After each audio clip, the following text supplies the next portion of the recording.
নানান রকম ভেদাভেদ আসে, অনেক রকম চিন্তা ভাবনা, অনেক রকম চারিদিকের খবর দেখবে। আমাদের দেশ, পড়োশি দেশ, বিদেশে দাঙ্গা হাঙ্গামা চলেই যাচ্ছে।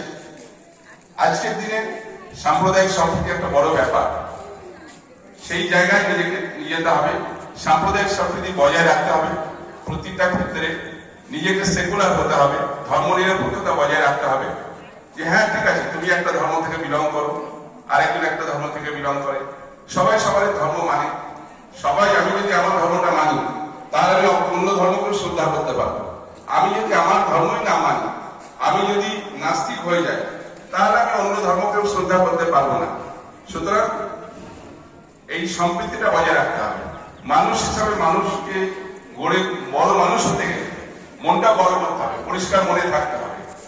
আমার চাচাজি আজি কুতুব সাহেব এবং তার এই যে টিম রহমানিয়া ওয়েলফেয়ার ট্রাস্ট প্রত্যেক বছর যে মানুষের মধ্যে চেতনা বোধ জাগানোর জন্য যে একটা চেতনা উৎসব আজকে 11 বছর ধরে করছেন, ভাবা যায় এইরকম একটা গ্রাম বাংলায় মানুষকে নিয়ে এক একটা করে, যেগুলো আমি মনে করি আমাদের শহরে আরো বেশি করে হওয়া উচিত। শহরে না হয়ে এইসব জায়গায় চাচাজি যেভাবে করেন এবং প্রত্যেকটা গ্রাম থেকে, অঞ্চল থেকে, ব্লক থেকে যেভাবে মানুষের মধ্যে চেতনা বোধ জাগাচ্ছেন, তার বাহবা দিতেই হয়। এবং উনি ওনার টিম নিয়ে যেভাবে এই কাজগুলো করে চলেছেন, এগুলো সত্যি মানে এগুলো তুলনা হয় না।